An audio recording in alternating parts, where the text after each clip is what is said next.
ಮಹಾದೇವಿ ಅಮ್ಮ ಶ್ರೀ ಚಕ್ರವಾಸಿನಿ. ಕೃಷ್ಣನ್ ಕತೆ ಬಗ್ಗೆ ಕೇಳ್ಕೊಂಡ್ ಬನ್ನಿ ಅಂತ ಹೇಳಿದೆ. ಯಾರು ಚೆನ್ನಾಗಿ ಹೇಳ್ತೀರಾ ಅವರಿಗೆ ಬಹುಮಾನ ಕೊಡ್ತೀನಿ. ಜಯ ಜನಾರ್ದನ ಕೃಷ್ಣ ರಾಧಿಕಾಪತೆ.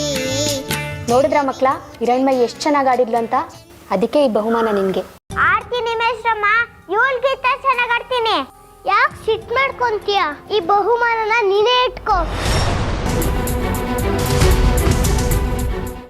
ನೀವೇ ಹೇಳ್ತಿರ್ತೀರಲ್ಲ ಮುಳ್ಳನ್ನ ಮುಳ್ಳಿಂದಾನೇ ತೆಗಿಬೇಕು ಅಂತ. ನಾನು ಹಾಡೋದನ್ನ ಕಲಿಬೇಕು. ಒಳ್ಳೆ ಸಂಗೀತ ವಿದ್ವಾಂಸ ಗುರುಗಳನ್ನೇ ಹುಡುಕಿ ಅವರಿಂದ ನಿನಗೆ ಸಂಗೀತ ಹೇಳಿಸಿ ಸದಾಕಾಲ ನಿನಗೇ ಬಹುಮಾನ ಬರಬೇಕು. ಹಾಗೆ ಮಾಡೋಣ.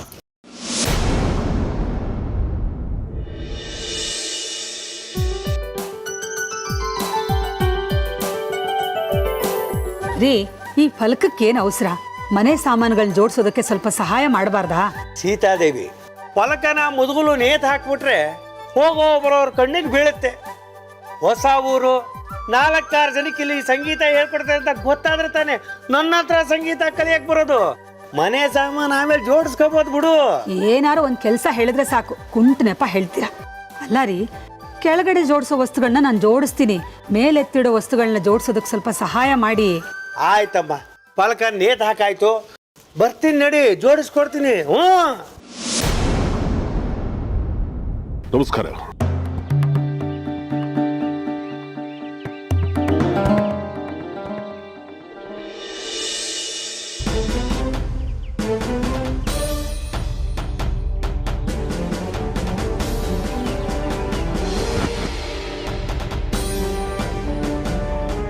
ನಮಸ್ಕಾರ.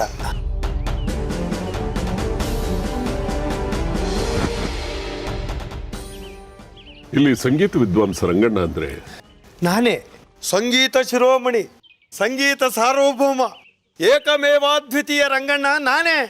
ನನ್ನ ಹೆಸರು ವಿರೂಪಾಕ್ಷ ಶಾಸ್ತ್ರಿ, ಶ್ರೀ ಶ್ರೀ ಶ್ರೀ ತ್ರಿಪುರ ಸುಂದರಿ ಅಮ್ಮನವರ ದೇವಸ್ಥಾನದ ಧರ್ಮದರ್ಶಿ.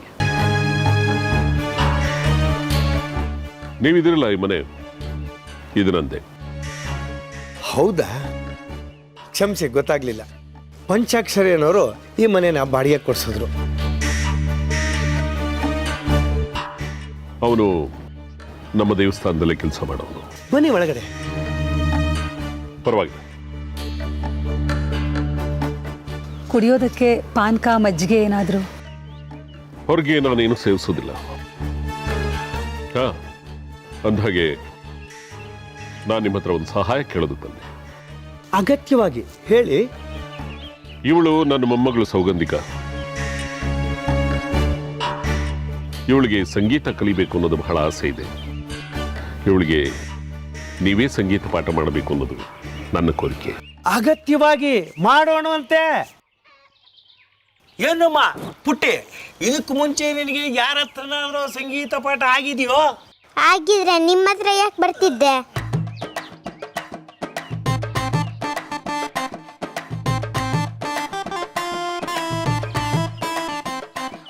ನಾಳೆಯಿಂದನೇ ಪಾಠಕ್ಕೆ ಬರಬಹುದು.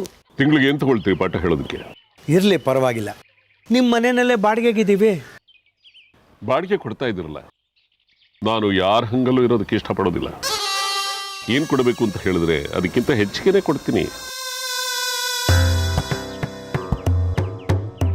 ಅವಶ್ಯಕತೆಗಿಂತ ಹೆಚ್ಚದ್ದನ್ನು ತಗೊಂಡು ಅಜೀರ್ಣ ಮಾಡ್ಕೊಳ್ಳೋ ಸ್ವಭಾವ ನಂದಲ್ಲ.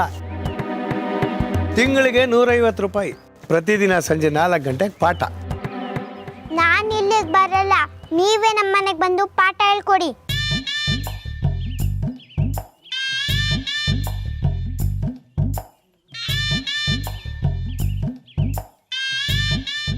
ಗುರುಗಳಿದ್ದಲ್ಲಿ ಶಿಷ್ಯರು ಬಂದು ಪಾಠ ಕಲಿಬೇಕು ಹೊರತಾಗಿ ಶಿಷ್ಯರ ಹತ್ರ ಗುರುಗಳು ಬರೋದಿಲ್ಲ. ಆಗ್ಲಿ, ನಾಳೆಯಿಂದನೇ ಬರ್ತಾನೆ. ಇನ್ನು 2 ವರ್ಷಗಳಲ್ಲಿ ನನ್ನ ಮೊಮ್ಮಗಳು ಕಚೇರಿ ಕೊಡಬೇಕು. ಸಂಗೀತ ಸಿದ್ಧಿಸಬೇಕು. ಸಿದ್ಧಿಸೋದಕ್ಕೆ ನಿರಂತರ ಪರಿಶ್ರಮ ಬೇಕು. ಪರಿಶ್ರಮಕ್ಕೆ ಫಲ ಸಿಗಬೇಕಾದ್ರೆ ದೈವ ಬಲ ಬೇಕು. ಅವೆಲ್ಲ ನಿಮ್ಮ ಮೊಮ್ಮಗಳಿಗಿದ್ರೆ 2 ವರ್ಷ ಯಾಕೆ, 1 ವರ್ಷದಲ್ಲಿ ಸಂಗೀತ ಕಚೇರಿ ಕೊಡ್ತಾಳೆ. ಮಾತು ಸ್ವಲ್ಪ ಖಾರ ನಿಮ್ದು. ಖಾರ ಅಲ್ಲ, ನೇರ. ಆಯ್ತು, ನಾಳೆಯಿಂದ ಬರ್ತಾನೆ. ಆಗ್ಬೋದು. ಏನಮ್ಮ, ಮನೆಯೆಲ್ಲ ಅನುಕೂಲವಾಗಿದೆಯಾ? ತುಂಬ ಚೆನ್ನಾಗಿದೆ. ನಮ್ಮ ಮಗಳು ರಶ್ಮಿ ನಿಮ್ಮ ದೇವಸ್ಥಾನಕ್ಕೆ ಅಧಿಕಾರಿಯಾಗಿ ಬಂದಿರೋದು. ಅಧಿಕಾರ ಅನ್ನೋದು ಅಮ್ಮನವ್ರದ್ದು ಮಾತ್ರ, ನಮ್ಮದೇನಿದ್ರು ಆಡಳಿತ ಅಷ್ಟೇ. ಬರ್ತೀನಿ.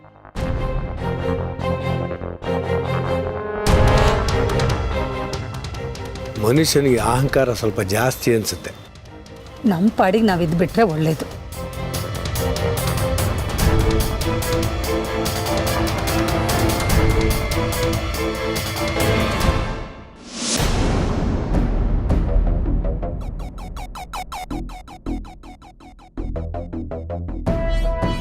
ತಗೊಳ್ಳಿ ಅಣ್ಣ, ತಗೊಳ್ಳಿ.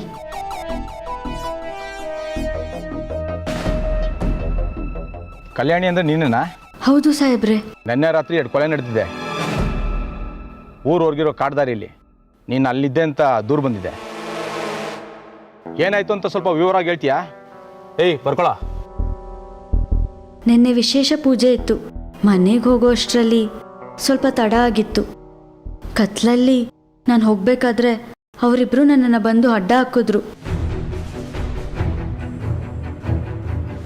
ಯಾರು? ನಿನ್ನೆ ಕೊಲೆ ಆದ್ರಲ್ಲ ಅವರಿಬ್ರಾ? ಹೌದು, ಅವರಿಬ್ರು ನನ್ನನ್ನು ಅಡ್ಡಗಟ್ಟಿ ನನ್ನ ಮೇಲೆ ಆಕ್ರಮಣ ಮಾಡೋಕೆ ನೋಡಿದ್ರು.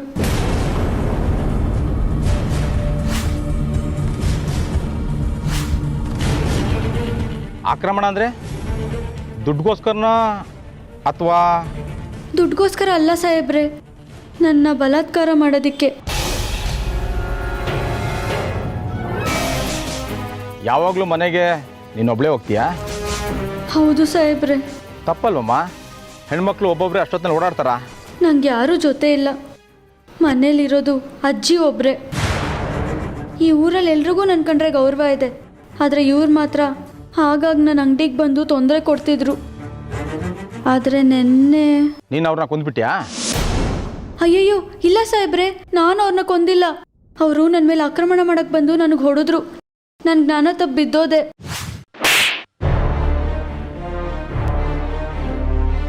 ಮತ್ತೆ ಅವ್ರನ್ನ ಯಾರು ಕೊಂದಿದ್ದು? ನಿನ್ನನ್ನು ಯಾರು ಕಾಪಾಡಿದ್ದು? ಅಮ್ಮನವರು ಸಾಹೇಬ್ರೆ. ಆ ತಾಯಿನೇ ನನ್ನನ್ನು ಬಂದು ಕಾಪಾಡಿದ್ದು.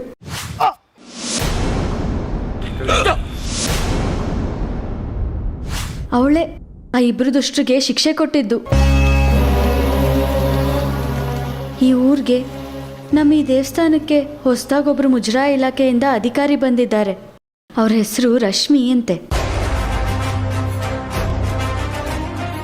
ಅವ್ರಿಗೆ ನನ್ನ ಕಿರ್ಚೋ ಶಬ್ದ ಕೇಳಿ ಹುಡ್ಕೊಂಬಂದ್ರು. ಅವರೇ ನನಗೆ ನೀರು ಹಾಕಿ ಎಚ್ಚರ ಮಾಡಿದ್ದು.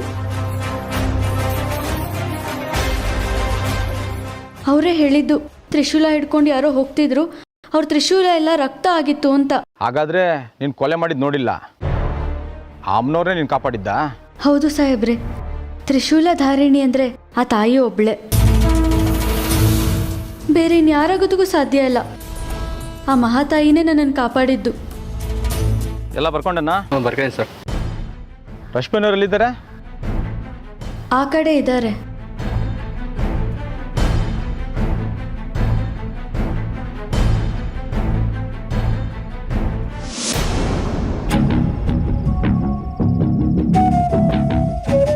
ನಮಸ್ತೆ ಮೇಡಮ್.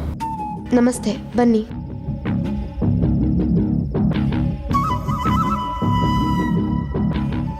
ನಾನೇ ನಿಮ್ಮನ್ನು ನೋಡೋಕೆ ಬರೋಣ ಅಂತಿದ್ದೆ.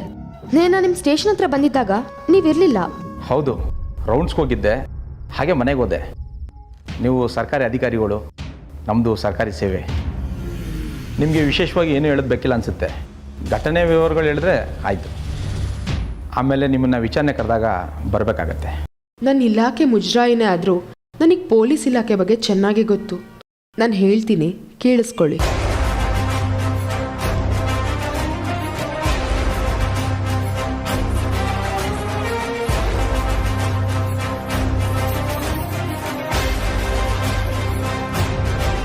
ನಿಮಗೇನಾದರೂ ಸುಳಿವು, ಯಾರ ಮೇಲಾದರೂ ಅನುಮಾನ? ಅದನ್ನೇ ಕೇಳೋಣ ಅಂತ ನಾನು ರಾತ್ರಿ ದೇವಸ್ಥಾನದ ಹತ್ರ ಬಂದು ವಿರೂಪಾಕ್ಷ ಶಾಸ್ತ್ರಿಗಳ ಹತ್ರ ಬಾಗಿಲು ತೆಗೀರಿ ಅಂತ ಕೇಳಿದೆ. ಆದರೆ ಅವ್ರು ಸಹಕರಿಸಲಿಲ್ಲ. ನಮ್ಮ ಸರ್ಕಾರದ ಕಾನೂನು ಏನೇ ಇದ್ರೂ ಈ ದೇವಸ್ಥಾನದ ಕಟ್ಟುಪಾಡುಗಳನ್ನ ನಾವು ಮೀರೋದಕ್ಕಾಗೋದಿಲ್ಲ.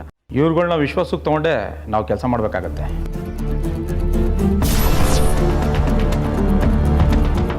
ಆದರೆ ಒಂದಂತೂ ಸತ್ಯ, ಅಮ್ಮನವರು ಈ ಊರಿನ ಜನಗಳನ್ನೆಲ್ಲ ರಕ್ಷಿಸ್ತಿದ್ದಾಳೆ ಅನ್ನೋದು ನಂಬೋದಕ್ಕಾಗಲ್ಲ. ಇದು ಸೇರಿ ಇಲ್ಲಿವರೆಗೂ ಈ ಊರಲ್ಲಿ 4 ಕೊಲೆಗಳು ನಡೆದಿದೆ. ಹೌದು ಮೇಡಮ್, ಎಲ್ಲ ವಿವರಗಳು ತೊಗೊಂಡಿದ್ದೀನಿ. ಊರಲ್ಲಿ ಯಾರು ಕೇಳಿದ್ರು ಅಮ್ಮನವರೇ ಕಾಪಾಡಿದ್ರು ಅಂತ ಹೇಳ್ತಾರೆ. ಆ ಅಮ್ಮನವರೇ ಆ ಕೊಲೆಗಾರನ ಕಂಡಿಡಿಯೋದಕ್ಕೆ ನಮ್ಗೆ ದಾರಿ ತೋರಿಸಲಿ. ನಾವು ಬರ್ತೀವಿ ಮೇಡಮ್.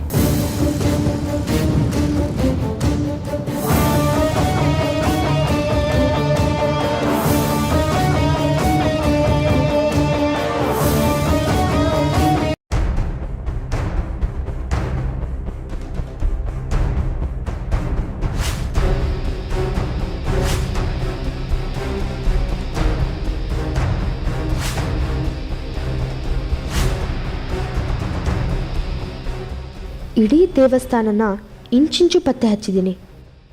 ಯಾವ ಸುಳಿವು ಸಿಕ್ಕಿಲ್ಲ. ಆ ನಿಗೂಢ ಕೋಣೆ ಒಂದನ್ನು ಬಿಟ್ಟು ಗರ್ಭಗುಡಿ ಒಳಗೆ ಯಾರೂ ಬಚ್ಚಿಟ್ಕೊಳ್ಳೋದಕ್ಕೆ ಸಾಧ್ಯ ಇಲ್ಲ. ಅದು ಬಹಳ ಚಿಕ್ಕ ಜಾಗ. ಅಲ್ಲದೆ ದಿನ ಬೆಳಗಾದರೆ ಅಲ್ಲಿ ಪೂಜೆ ಅರ್ಚನೆ ಶುದ್ಧಿ ಮಾಡೋದು ನಡೀತಾನೆ ಇರುತ್ತೆ. ಆ ದೇವಸ್ಥಾನದ ಆಡಳಿತ ವ್ಯವಸ್ಥೆಯಲ್ಲಿ ಯಾರನ್ನೂ ಅನುಮಾನ ಪಡೋ ಹಾಗಿಲ್ಲ. ಯಾರೋ ಹೊರಗಿನವರು ಈ ಕೊಲೆಗಳನ್ನೆಲ್ಲ ಮಾಡ್ತಿದ್ದಾರೆ. ಅದ್ಯಾರು ಅನ್ನೋದನ್ನು ಪತ್ತೆ ಹಚ್ಚಬೇಕು. ಅಲ್ಲದೆ ಆ ಕೋಣೆ ಒಳಗಿನ ರಹಸ್ಯನ ಬಯಲು ಮಾಡಬೇಕು.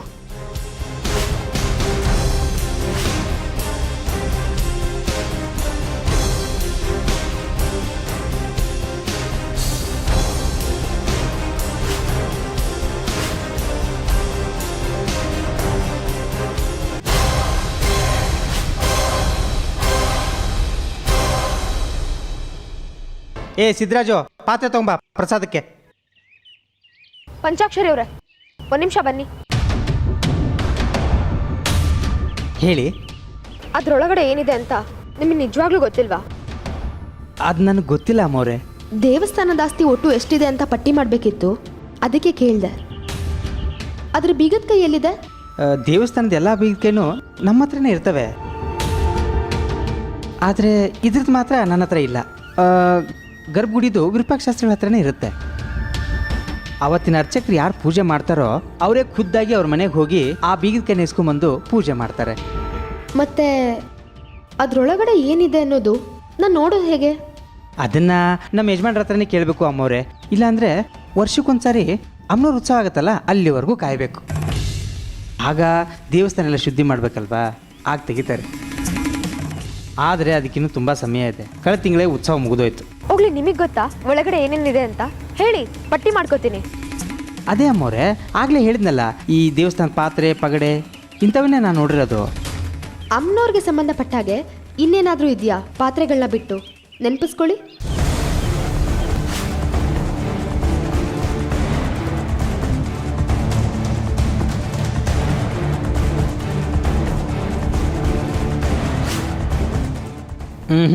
ಇಲ್ಲ ಅಮ್ಮವ್ರೆ.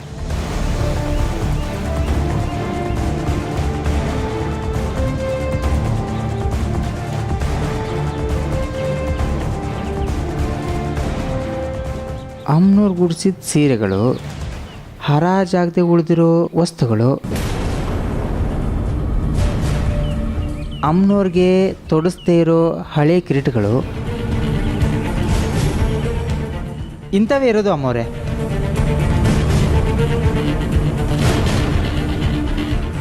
ಓ, ಹಾಗಾದರೆ ಬೀಗದ ಕೈ ಇಲ್ವೇ ಇಲ್ವಾ? ನನಗೆ ತಿಳಿದಂಗೆ ಇಲ್ಲ ಅಮ್ಮವ್ರೆ. ಅದು ಅಲ್ಲದೆ ಆ ಬೀಗ ತುಕ್ಕಿಡ್ದೋಗಿದೆ. ಜಾಸ್ತಿ ದಬಾಯಿಸಿ ಹೇಳಿದ್ಬಿಟ್ರೆ ಕೈಗೆ ಬಂದುಬಿಡುತ್ತೆ. ಆಮೇಲೆ ಶಾಸ್ತ್ರಿಗಳ ಹತ್ರ ಯಾಕೆ ಬಯಸ್ಕೊಳ್ದು ಅಂತ ಅಷ್ಟೇ. ಆಯಿತು ಬಿಡಿ, ಸುಮ್ಮನೆ ನಿಮಗೆ ಯಾಕೆ ತೊಂದರೆ? ನೀವಿನ್ನು ಹೊರಡಿ.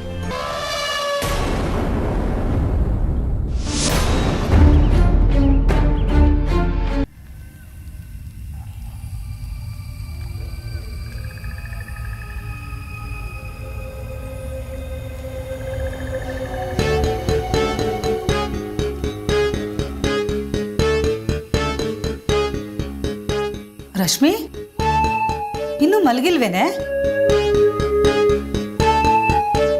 ಏನೇ ಇದು, ಇನ್ನೂ ಇದೇ ಅವತಾರದಲ್ಲಿದೆಯಾ?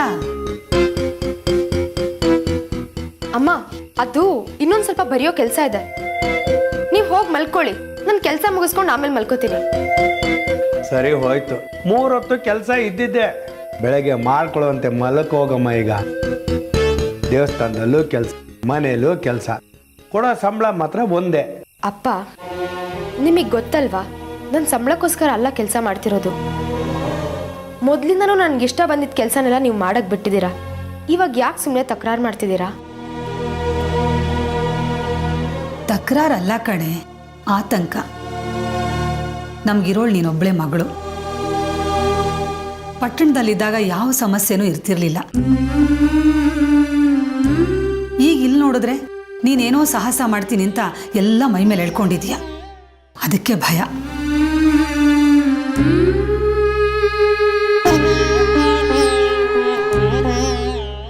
ಅಮ್ಮ, ನೀವು ನಿಮ್ಮ ಮಗಳ ಬಗ್ಗೆ ಹೆಮ್ಮೆ ಪಡಬೇಕು. ಇಂಥ ಸಾಹಸಕ್ಕೆಲ್ಲ ನಿಮ್ಮ ಮಗಳು ಮುನ್ನುಗ್ತಾಳೆ ಅಂತ. ಒಂದೊಂದ್ಸತಿ ನೀವೇ ನಂಗೆ ಧೈರ್ಯ ಹೇಳ್ತೀರಾ, ಇನ್ನೊಂದೊಂದ್ಸತಿ ನೀವೇ ನನಗೆ ಹೆದರಿಸ್ತೀರಾ. ನನ್ನ ಜಾಗದಲ್ಲಿ ನಿಮಗೆ ಗಂಡು ಮಗ ಇದ್ದಿದ್ರೆ ನೀವೀಗ ಹೇಳ್ತಿದ್ರಾ? ಆಯ್ತು ಬಿಡಮ್ಮ, ನಮ್ಮ ಆತಂಕ ನಿನಗೆ ಅರ್ಥ ಆಗಲ್ಲ. ನಿನ್ನ ನಟ ನೀನು ಬಿಡೋದಿಲ್ಲ. ಅದೇನು ಕೆಲಸ ಇದೆ ಬೇಗ ಮುಗಿಸಿ ಮಲಕ್ಕೋ. ನಡಿಯೇ, ರಾತ್ರಿ ಇಡೀ ಹೀಗೆ ಚರ್ಚೆ ಮಾಡ್ತಾ ಕೂತ್ಕೊಂಡ್ರೆ ಅವಳ ಕೆಲಸನೂ ಹಾಳಾಗುತ್ತೆ, ನಮ್ಮ ನಿದ್ದೆನೂ ಕೆಟ್ಟೋಗುತ್ತೆ. ನಡಿ, ಹೋಗಿ ಮಲ್ಕೊಳ್ಳೋಣ ಬಾ.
ಅಪ್ಪ ಎಲ್ಲೋದ್ರು?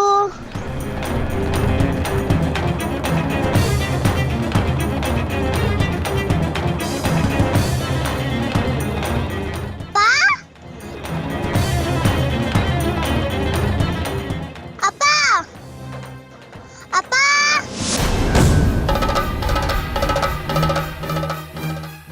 ನಾನು ಈ ಊರಿನ ದೇವತೆ.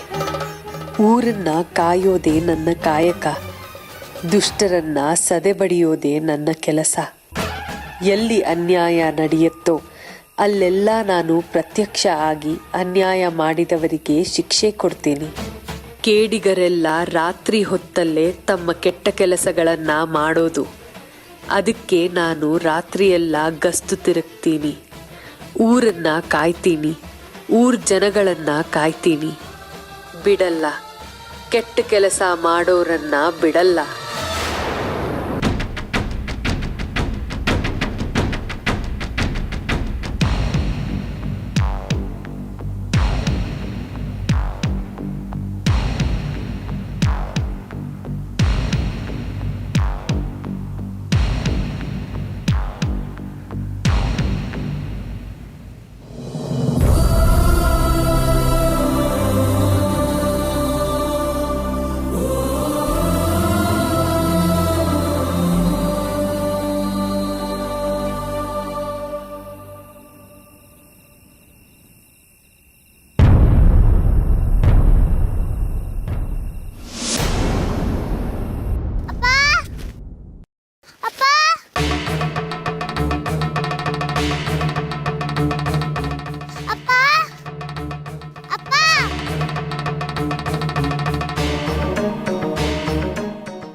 ಯಾರು ನೀನು? ಇಷ್ಟೊತ್ತಿನಲ್ಲಿ ಇಲ್ಲೇನು ಮಾಡ್ತಿದ್ಯಾ? ನಮ್ಮಪ್ಪನ